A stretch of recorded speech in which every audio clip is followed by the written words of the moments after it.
Assalamualaikum warahmatullahi wabarakatuh. Apa kabar anak-anakku sekalian? Mudah-mudahan semuanya kabarnya baik. Alhamdulillah. Nah, pada kesempatan kali ini Bapak akan melanjutkan pembelajaran jarak jauh mengenai pelajaran matematika ya. Kita akan memasuki pada bab selanjutnya, yaitu mengenai lingkaran. Nah, pada pembahasan kali ini kita akan bahas mengenai apa itu lingkaran dan ada apa saja unsur-unsur lingkaran itu sendiri. Nah, baiklah kita lanjut. Nah, secara pengertian di sini lingkaran itu berupa kurva tertutup sederhana yang merupakan tempat kedudukan titik-titik yang berjarak sama terhadap suatu titik tertentu ya. Nah, seperti ini ya. Jadi bentuknya melengkung membentuk sebuah kurva yang tertutup.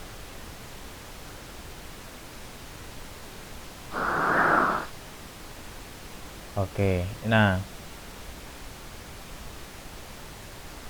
lingkaran ini dapat kita temui ya manfaatnya di dalam kehidupan.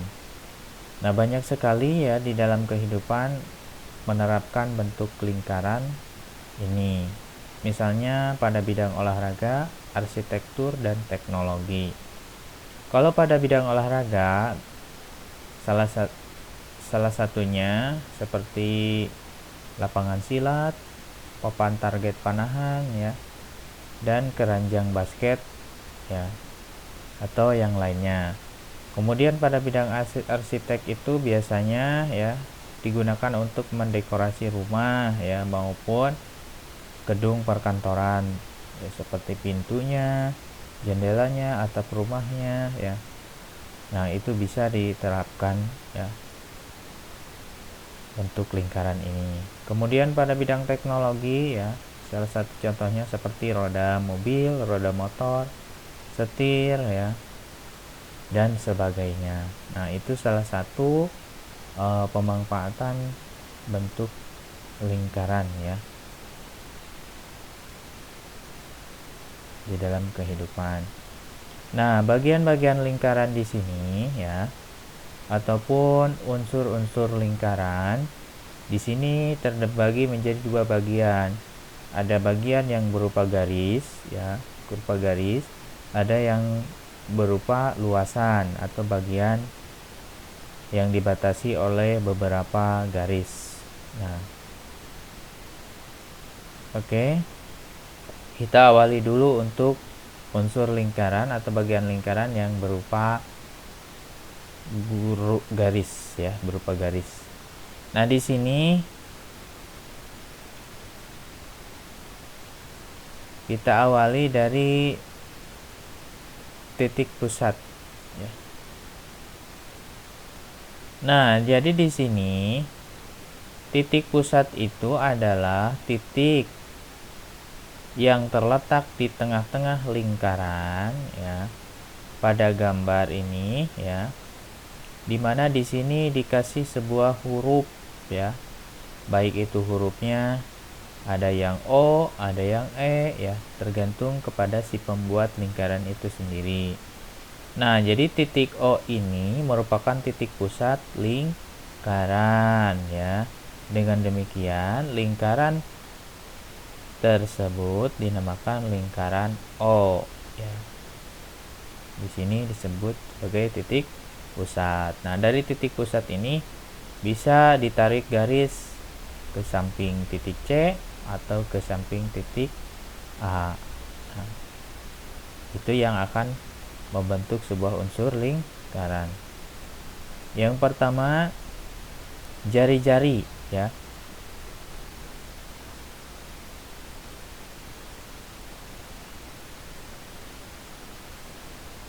Nah, jari-jari ini bisa kita lihat pada sebuah lingkaran ini ya. di mana jari-jari itu adalah garis yang diambil dari titik pusat lingkaran ke lengkungan lingkaran ya. Misalnya dari titik O ke titik A ya. Itu ditarik sebuah garis. Nah, itu yang dinamakan dengan jari-jari. Nah, dilambangkan dengan R ya. Nah, itu ya. Misalnya OA, OB, OC itu adalah jari-jari. Kemudian diameter. Kalau diameter itu adalah garis lurus yang menghubungkan dua titik pada lengkung lingkaran ya. Dan melalui titik pusat. Misalnya titik B menuju titik C itu ditarik garis dengan sangat lurus ya, yang melewati ya titik pusat lingkaran. Nah, sampai ke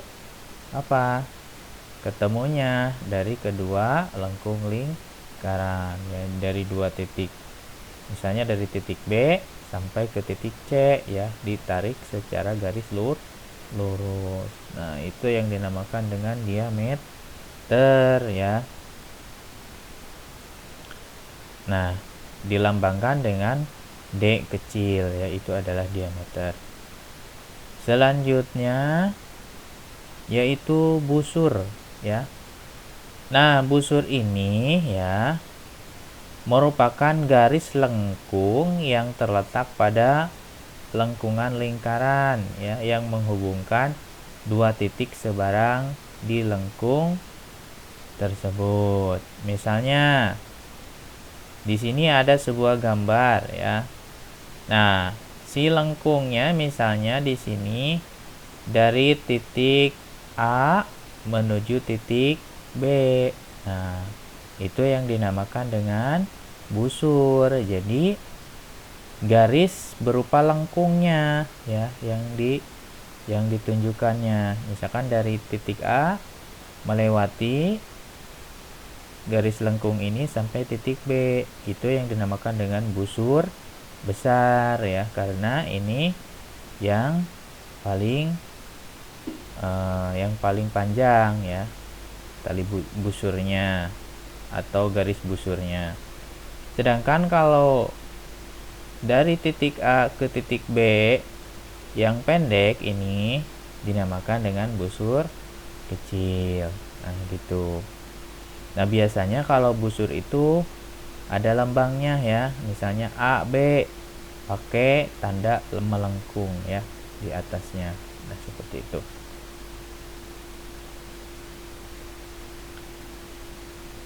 Kemudian yang selanjutnya yaitu ada istilahnya tali busur ya. Tali busur ini adalah garis lurus dalam lingkaran yang menghubungkan dua titik pada lengkung lingkaran dan tidak melalui titik pusat lingkaran. Nah, jadi misalnya tali busur itu ditarik ya. Misalnya dari titik A ke titik B ditarik garis ya. Nah, seperti ini. Ini yang dinamakan dengan tali busur. Tetapi tidak melewati pusat lingkaran. Nah, seperti itu. Misalkan dari titik A ke titik C ditarik garis, tetapi tidak melewati ya pusat lingkaran. Ya. Selanjutnya yaitu apotema ya.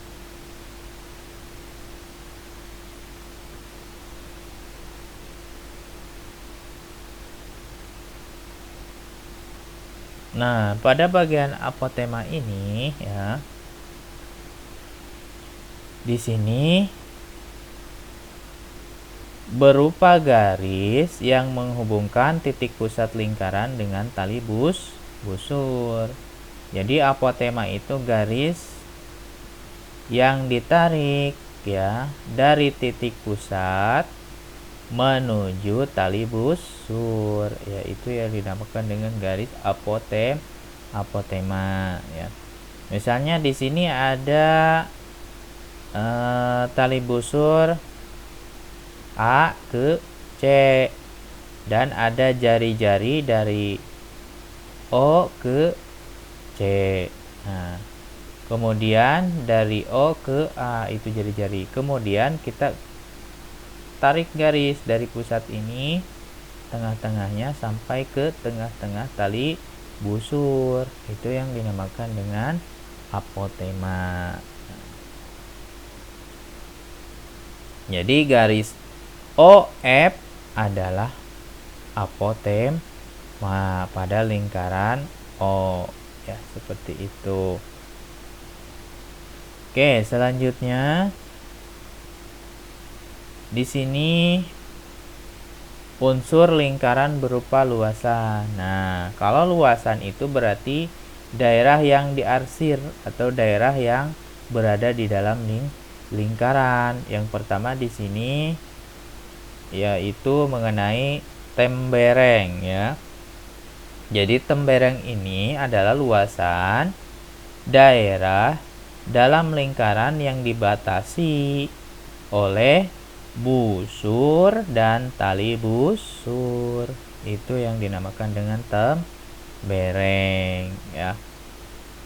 Jadi daerah yang diarsir, daerah yang dibatasi oleh tali busur dan busur atau busur dan tali busur.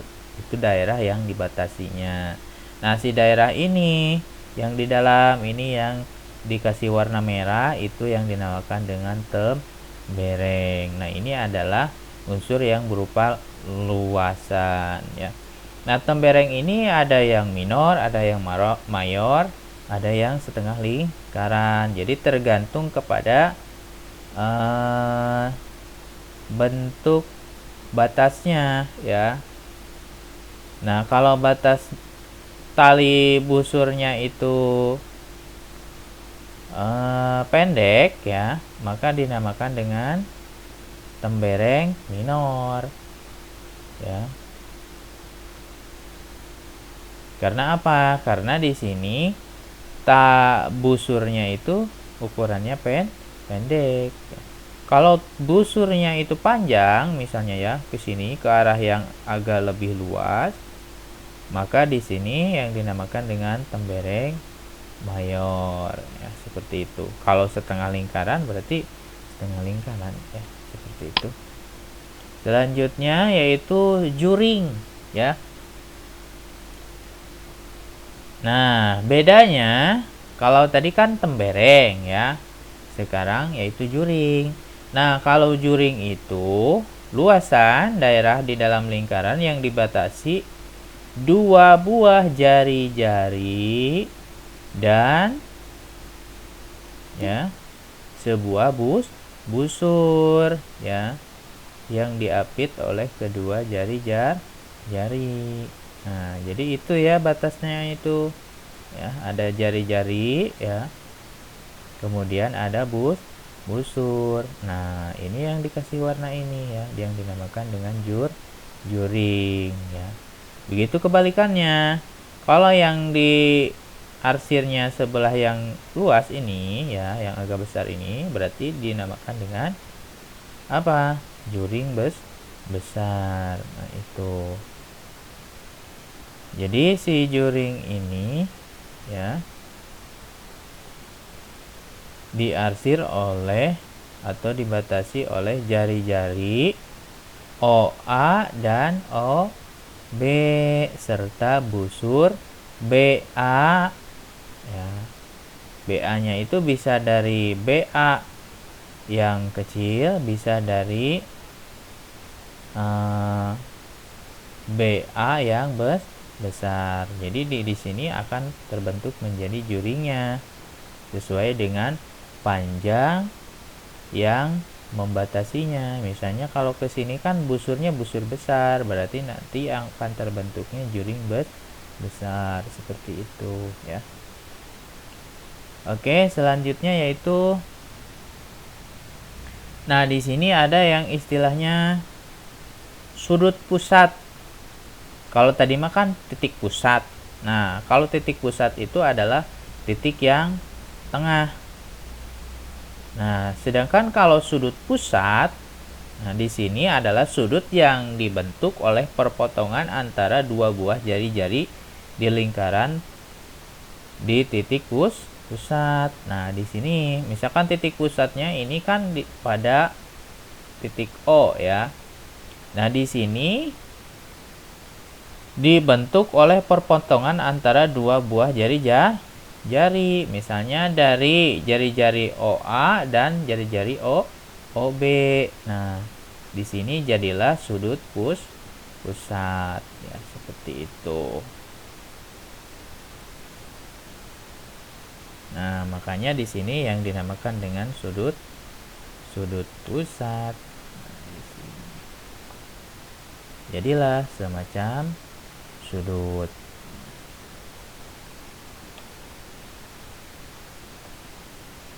Sudut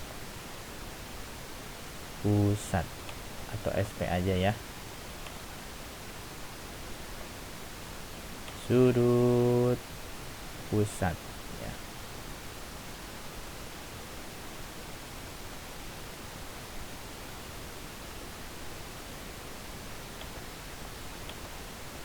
Oke. Sedangkan kalau sudut keliling itu merupakan sudut yang dibentuk oleh perpotongan antara dua buah tali busur ya, di suatu titik pada lingkaran. Jadi tali busur itu kan tadi syaratnya ya, yaitu tidak melewati pusat lingkaran. Jadi si garis tali busurnya itu ya, misalnya dari titik B ke titik C ya, kita tarik garis di sini. Kemudian dari titik A ke titik C ditarik juga garis. Nah, sama-sama tidak melewati pusat lingkaran. Maka di sini akan membentuk sebuah sudut keliling. Nah, berarti di sini mah SK ya, sudut keliling ya. Nah, gitu ya. Atau kita kasih lambang set. Nah, berarti ini juga set. Nah, seperti itu. Jadi sudut pusat dan sudut keliling. Nah, sampai di sini dulu ya. Cukup sekian pembahasan mengenai bagian-bagian unsur lingkaran. Mudah-mudahan bisa kalian pahami dan bisa kalian ketahui ya. Kemudian bisa kalian mengamalkannya ya pada kehidupan sehari-hari dan pada tugas soal-soal yang berhubungan dengan unsur-unsur lingkaran ya. Semoga pemaparan sekilas ini bisa membantu kalian semua ya, para siswa dan siswi, dan Bapak harapkan kalian semangat belajarnya tetap terjaga ya. Dan Bapak akan tugaskan silakan kamu setelah menonton video ini, silakan kamu kerjakan soal yang sudah Bapak sediakan. Bapak akan share ke grup WA-nya. Oke? Billahi taufiq wal hidayah. Wassalamualaikum warahmatullahi wabarakatuh.